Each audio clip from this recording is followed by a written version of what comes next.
কাবা আমি নাম শুনি মতন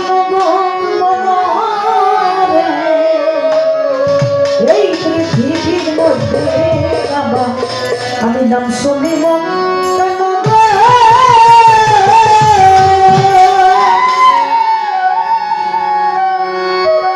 আসলে কি বাজান গুরু যদি আমার কোনো কিছু না জানে তবু যদি আমার বিশ্বাস থাকে ভক্তি থাকে প্রেম থাকে আমার গুরু যদি আমার দয়াল যদি আমাকে একটা গাছের পাতা হাতে দিয়ে যদি বলে লিপি এটি তোমার একটা হীরার টুকরা আমি তোমাকে দিলাম তাই করতে হবে গুরু এমন একটা বস্তু এমন একটা জিনিস যার ভিতরে বিশ্বাস ভক্তি প্রেম নাই তার কখনো গুরু ভজন হবে না। বলো কোথায় আছে আমার এই দেহের কাবা ঘর এই পৃথিবীর মধ্যে কাবা দাম শুনি মক্কা নগর। তো আমার এই গানের মধ্যে কিছু প্রশ্ন আছে বাজার কিছু জানার থাকবে সুন্দর করে বুঝতে বলো কোথায় আছে আমার এই দেহের কাবা ঘর বলো কোথায় আছে আমার এই দেহের কাবা ঘর বলো কোথায় আছে আমার এই দেহের কাবা ঘর এই পৃথিবীর মধ্যে কাবা নাম শুনে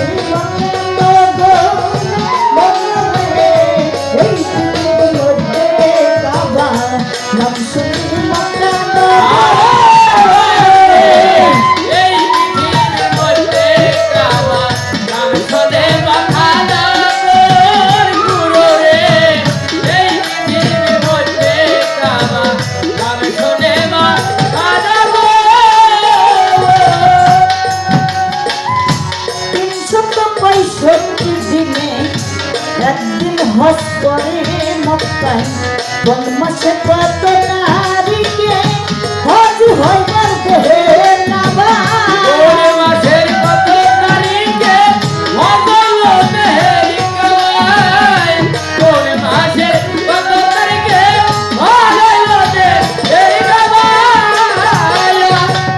কোন মাসে কত তারিখে 365 দিনে একদিন হজ করে মক্কায় কোন মাসে কত তারিখে হজ হয় আমার দেহের কাবা কোন মাসের কত তারিখে হজ হইল দেহের কাবা কোন মাসের কত তারিখে হজ হইল দেহের কাবা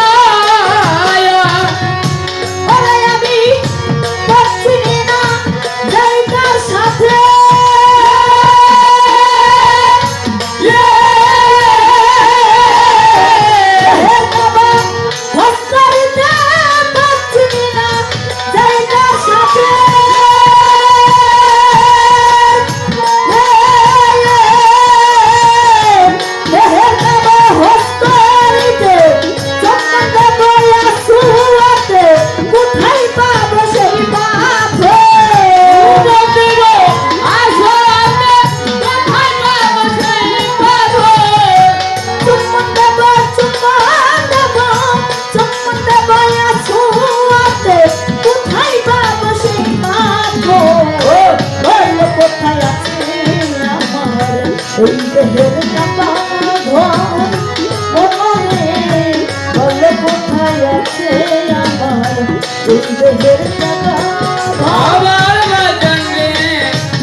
বন্দিলেতে ঈদ মোবারক তার সঙ্গে মেলাইছে না বন্দিলেতে ঈদ মোবারক তার সাথে ছিনাইলে না বন্দিলেতে ঈদ মোবারক তার সাথে ছিনাইছে না ওরে সরবিতে হইতে জিতা বন্দি হয় মক্কা মদিনা বন্দিলেতে ঈদ মোবারক তার সঙ্গে মেলাইছে না বন্দিলেতে ঈদ মোবারক তার সাথে মিলাইছে না বন্দিলেতে ঈদ মোবারক তার সাথে মিলাইছে না ওরে কোথায় সেই আরাফাতের ময়দান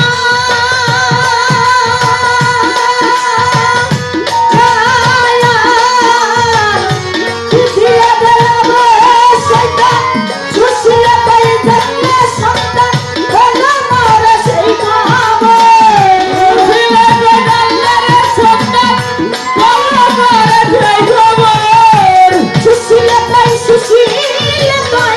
সুশীলে তাই জানলে সন্তান হলো মরে সেই খবর বলো কোথায় আছে আমার এই দেহের কাটা ঘর বলো কোথায় আছে আমার এই দেহের কাটা ঘর দয়াল রে বল কোথায় আছে আমার এই দেহের কাবা ঘর দয়াল রে বল কোথায় আছে আমার এই দেহের কাবা ঘর আসলে কি বাজান যাদের অনেক টাকা পয়সা আছে তারা কিন্তু বাজান সৌদি আরব যায় না কিন্তু হজ করে আর যাদের টাকা পয়সা নাই তারা কিন্তু যাইতে পারে না হজ করার জন্য আমার এখানে ছোট্ট করে একটু জানার বা শোনা আমি আপনার ভক্ত বা আমি আপনার শিষ্য আমার তো এইরকম অর্থ সম্পদ আমার মধ্যে নাই আমার তো মনে হয় যে আমি হজ করবো বা যান এই এই এই জগতে আমি আমার এই হজটা আমি কেমন করে করব কিভাবে করব কারণ ওই সৌদি আরব যাইয়া যে হজ করে ওইখানে যাবার মতো কোনো সামর্থ্য আমার নাই ও বাজান কত দিন আমি হজ করতে চাই আমার হজটা আমি কিভাবে করব কেমন করে করব হজ কি শুধু সৌদি আরবে যা করতে হয় নাকি আরো কোনো জায়গা হজ করার মতো জায়গা আছে আরে সেই জায়গাটা কোথায় সেই জায়গাটা আমি কেমন করে হজ করবো কিভাবে করবো বাজান আপনি সুন্দর করে আমাকে একটু বুঝিয়ে দিলেন বলো কোথায় আছে আমার এই দেহের কাবা ঘর কোথায় আছে এই দেহের কাবা ঘর বলো কোথায় আছে আমার এই দেহের কাবা ঘর এই পৃথিবীর মধ্যে যাবা নাম শুনি মক্কা বলে এই পৃথিবীর মধ্যে যাবা নাম শুনি মক্কা বলে এই পৃথিবীর মধ্যে যাবা আমি নাম শুনি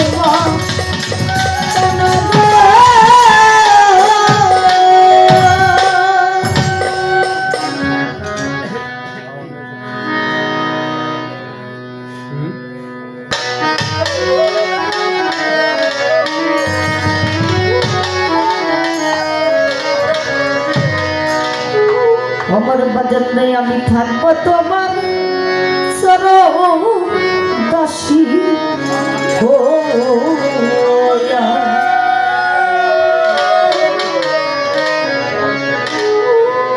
আমার পাপি দেহ ধন্য হবে রে পাপি দেহ ধন্য হবে রে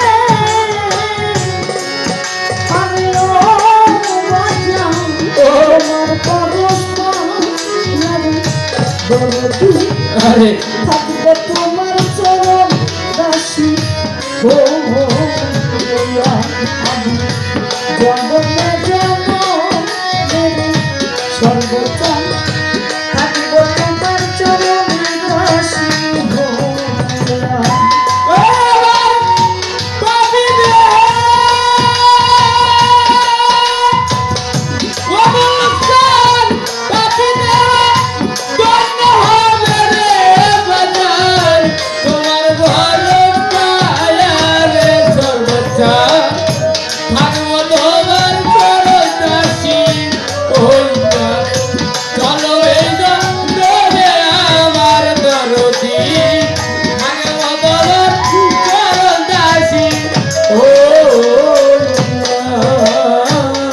আমার জানবে কেমন জানো হইয়া গেল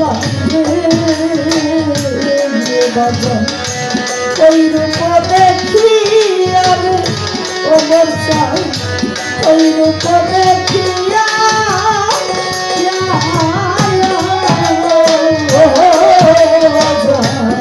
কেমন হইয়া গেছি রে ও মরচাম ওই রূপ দেখি আরে খুশিদা ওই রূপ দেখিয়া ও বাজার কেমন জানো হইয়া গেল বাজান ওই রূপ দেখি ওই রূপ দেখিয়া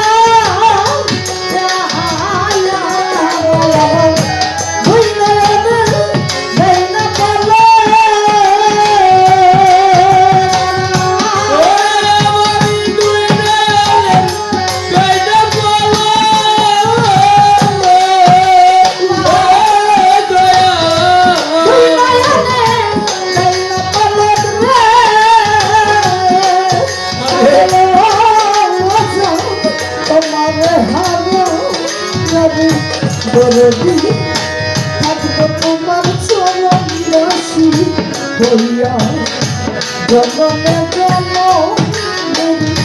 জনমী থাকবো তোমার চরণ দাসী হইয়া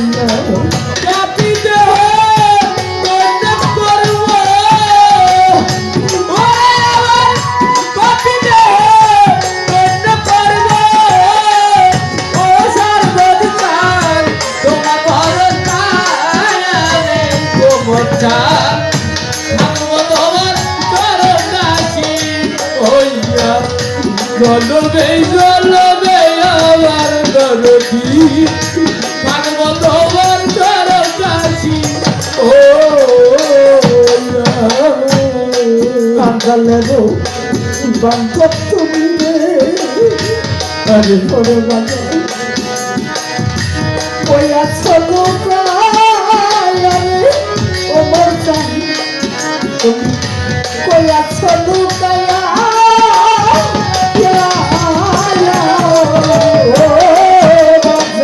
কাঙ্গালের বান্ধব তুমি গো মল্লচ্ছা তোয়া চলো রে সর্ববাজার তোয়া চলো গায়া ও দয়া কাঙ্গালের বেশা তুরি রে মল্লচ্ছা তোয়া চলো গায়া আমার দরদি বাজন তোয়া চলো গায়া ও দয়া তবু কাঙ্গালেরও দেখা তুমি রে বাজন কয়া চলো গায়া রে ও বর্ষা কয়া চলো গায়া রে আমি দিন কান্দি রে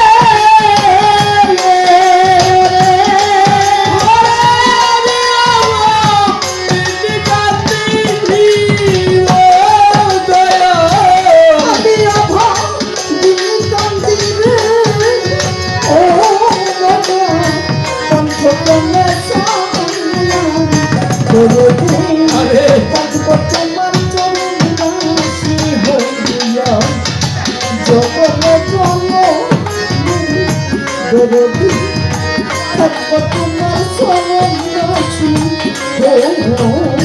ওরে আমার কাছে দেহ দণ্ড করব দয়াল কাছে দেহ দণ্ড করব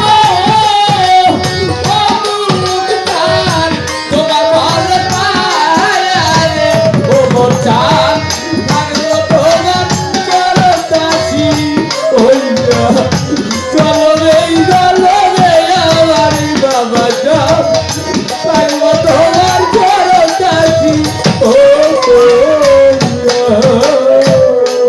যদি পাঠাও হবে রে মল্লব চাঁদ আমাদের মল্লব চন্দন দিয়া রে ওমর চাঁদ আমার মানব জন্ম দিয়া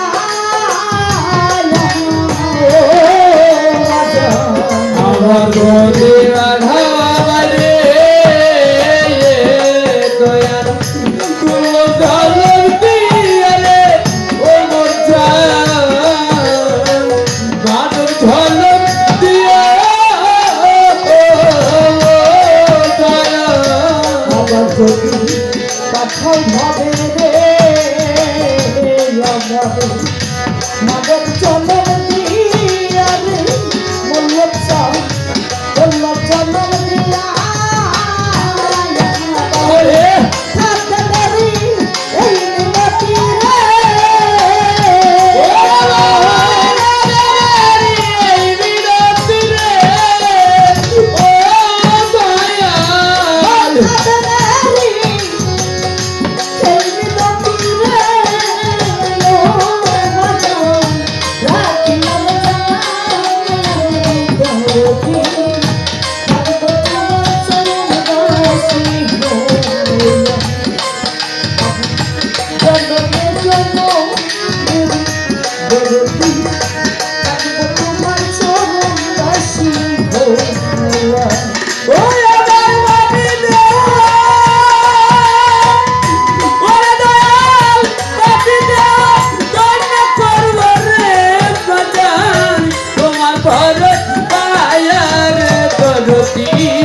থাকবো তোমার চরণাসি কইয়া চলবে চলবে আমার বাচ্চার থাকবো তোমার চরণাসি ও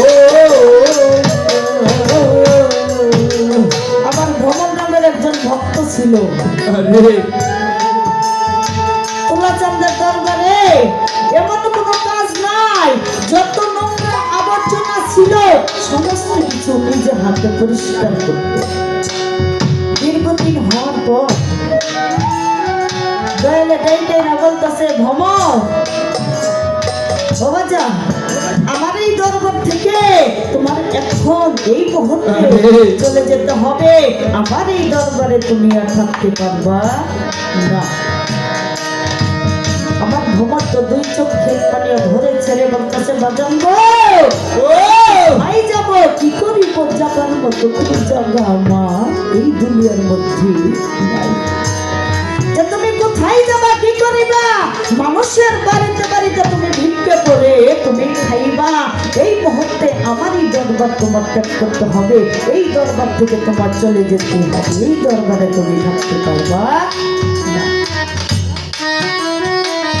দয়ালের কাছ থেকে বিদায় নিয়ে রওনা হয়েছে।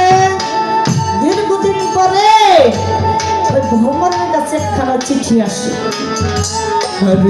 ওই চিঠিখানা হাতে নিয়ে বলে মাওলা গো এই ভ্রমণের এমন কোন দরদি নাই, এমন কোন বান্ধব নাই যে ভ্রমণ পাগলাকে একটা চিঠি লিখবে। এই চিঠিখানা কে লিখলো, এই চিঠির মধ্যে কি লিখলো? কত অশিক্ষিত ছিল, অমরক্ষ ছিল, লেখাপড়া কোনো কিছু বুঝতেন না। পাশাপাশি কিছু তরিকার ভাই ও বোন থাকে প্রত্যেকটা এলাকার মধ্যে। পাশাপাশি একটা তরিকার ভাইয়ের কাছে গিয়ে বলতেছে ভাই ও ভাই আমার নামে একটা চিঠি আসছে, এই চিঠির মধ্যে কি লেখা, এই চিঠি কি লেখলো তুমি আমাকে একটু কইরা শোনাও। চিঠিখানা পরে দেখে চৈত্র মাসের 15 তারিখে তুলাচাঁদের বাড়িতে উরুস মোবারক, সেই উরুসে যাওয়ার জন্য দাওয়াত করছে চিঠি মাধ্যমে। ভ্রমণ পাগলা আমার ভ্রমণ পাগলা দুই চোখের পানি ছেড়ে দেয় বলে মাওলা গো আমি কেমন করে তোমার কাছে যাব, তোমার দরবারে যাব, যাবার মতো কোনো সামর্থ্য আমার কাছে নাই। আমি কি নিয়ে যাব? আমি মানুষের বাড়িতে বাড়িতে কোনো রকম ভিক্ষে করে খাই। কোনো সময় আমার দিনটা মাওলা তুমি নাও, কত সময় আমার দিনটা আমি নিজেই চালিয়ে নেই। আমি কেমন করে যাবো কি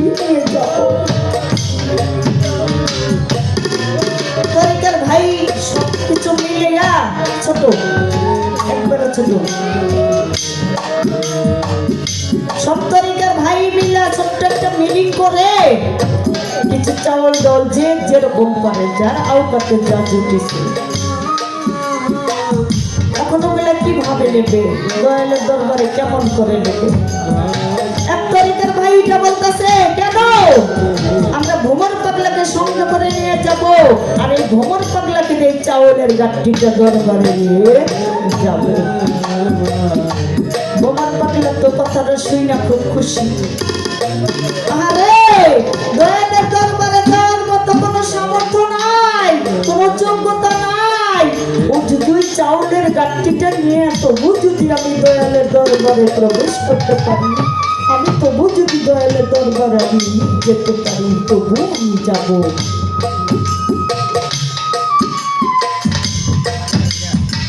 যখন করটিয়া বাস স্ট্যান্ড পর্যন্ত গেছে, এক তরিকার ভাইটা বলতেছে, ভ্রমণ চাউলের গাঠটিটা এখানে রাখো ভাই। কেন? কারণ গুরুর দরবারে যেতে হলে, দয়ালের দরবারে যেতে হলে অন্তত একটু আগরবাতি, একটু মোমবাতি নিয়ে যেতে হবে। এই তোমাকে টাকা দিলাম, ওই যে একটা দোকান দেখা যাইতেছে, ওই দোকান থেকে তুমি অন্তত একটু আগরবাতি আর একটু মোমবাতি নিয়ে আসো। আমরা এখানে তোমার জন্য দাঁড়ালাম। আমার ভ্রমণ পাগলার মনটা তো খুব সাদা সিধে ছিল, আর মনের মধ্যে কোনো তেজ ছিল না। আগরবাতি মোমবাতি কিনে নিয়ে এসে করটিয়া বাস স্টেশনে, আরে যে তরিকার ভাই বোনকে আমি এখানে রেখে গেলাম, সবাই আমাকে চলে গেছে। আমি এসে কাউকে পেলাম না, সবাই আমাকে ফাঁকি দিয়ে চলে গেছে। মৌলা গো, তুমি তো বলছিলা নয়নদার ভাই হয় সম্পত্তির ভাবি, আর তরিকার ভাই হয় ভবকরের নিদন্তনের শক্তি। আমার যে তরিকার ভাই বলছিল, আমার তো ভাই এই জগতের সঙ্গের সাথী হতে পারলো না, আমার সেই পরকালের নিদানকালের সাথী হবে কেমন করে? মৌলা গো, তুমি আমার সহায় থেকো।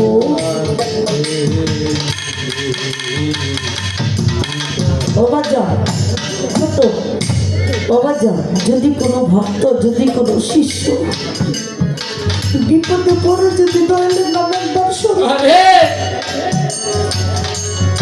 আমার সর্বচন্দ্রের নাম যদি একবার স্মরণ করে, আমার অমরচন্দ্রের নাম যদি একবার স্মরণ করে, তাহলে কি আমার গুরু কি আর ঘরে থাকতে পারে?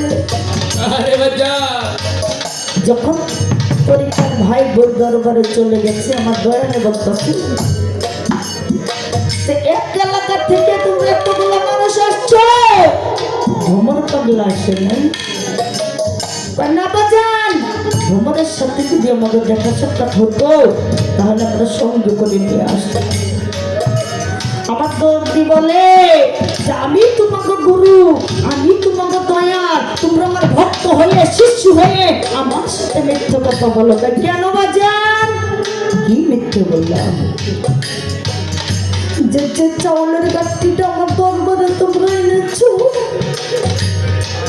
এই চাউলের গাঠটি দিয়ে যে আমার ভ্রমণের বন্ধ আসতেছে, আর তোমরা বললা যে ভ্রমণের সাথে কোনো দেখা সাক্ষাৎ হয় না। ওই যে আমার দরদি করটিয়া বাস স্ট্যান্ড থেকে দয়াল করে ডাক দিছিল, আমার দরদি কি আর ঘরে থাকতে পারে? আমার শিষ্য বিপদে পড়েছে, আমার ভক্ত বিপদে পড়েছে। গুরু হইল অন্তর্যামী, গুরু দেখতে মানুষের মতন, কিন্তু মানুষ নয়। ও বাচ্চা যাই দেখে উঠানে বসে রয়েছে, তার মধ্যে হাত দিয়ে ভক্তি করতে গেছে।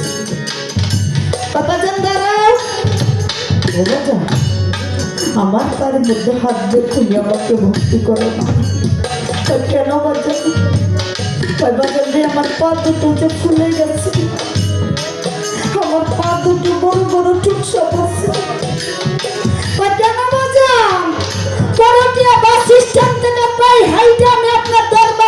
তো এসেছি, পা যদি ব্যথা হয় আমার পহতে, পা যদি ফুলে যায় আমার পা ফুলবে। আপনি তো বাজার ঘরের মধ্যে বসেছিলেন, আপনার পাটা ব্যথা হলো, ফুলে গেল, এর কারণটা কি?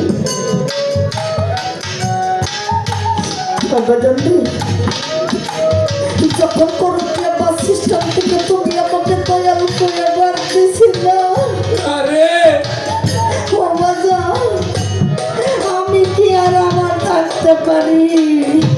আরে আমার এই দুটো কাল দিয়ে আমি তোমাকে দরবার পর্যন্ত এনেছি। বাবিরি তাই বাজা, গুরুজনের ভক্তের জ্বালা অন্য জানে না, মাই জানে সন্তানের জ্বালা, তুমি অন্য বুঝবে না। এমন কোনো মানুষ নাই এইখানে যে আমার কোনো কিছু হারাই নাই। আরে প্রত্যেকটা মানুষেরই কিছু না কিছু হারিয়ে গেছে। তাই বাজান, যার হারাইছে আরে সেই কি জানে হারানোর কি বেদনা।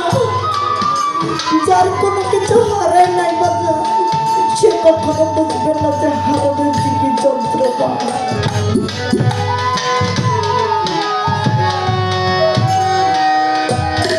আরে তুমি দেখা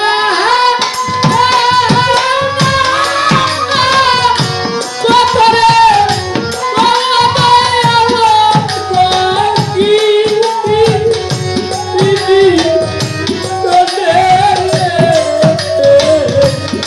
কোথায় রইলা রে দয়া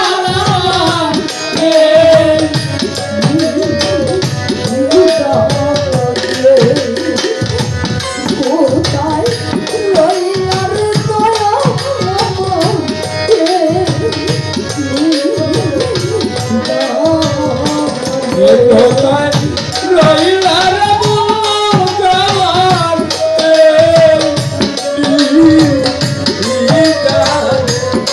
কোথায় রইলা রে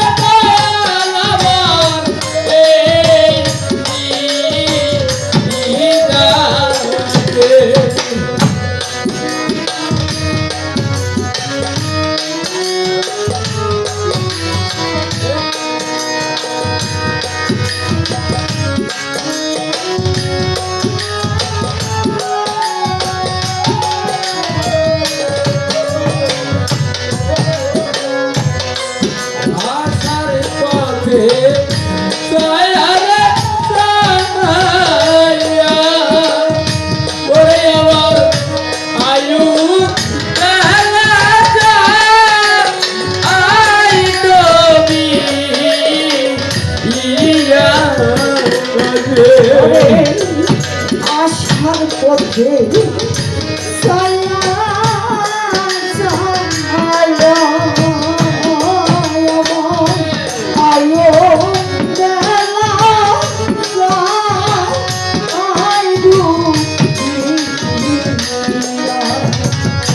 ওরে তুমি আইলা ইয়া ইয়া ইয়া বাবা এটা তুমি আসিবে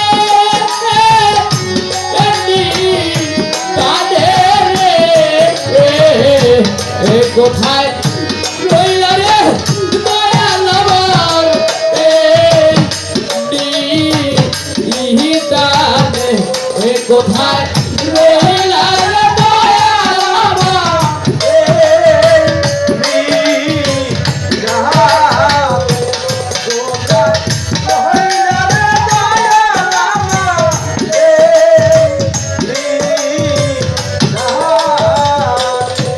ওরে করিবা কোথায় রে যাবো ওরে আমি কোথায় যাইয়াব আহারি জোরা আহাবরে কি করিব কোথায় যাবো ওরে আমি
কোথায় রইলা রে দয়াল আমার জানে কোথায় রইলা রে দয়াল আমার জানে হইতে তোমায় গো ওরে আবার সবার আবার আচ্ছা মহারাজে মল্ল চাইলে যেই দিন হতে তোমায় ওরে দয়াল সবার আবার আচ্ছা মহারাজে ওরে তোমার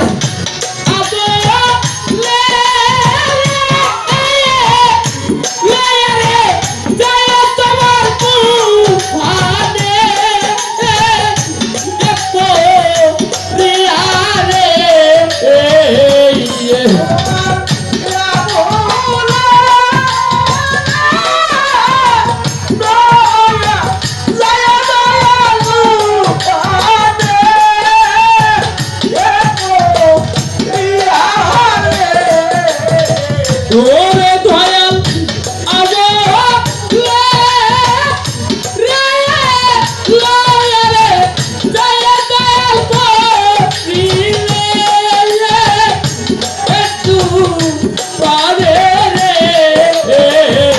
কোথায় রইলা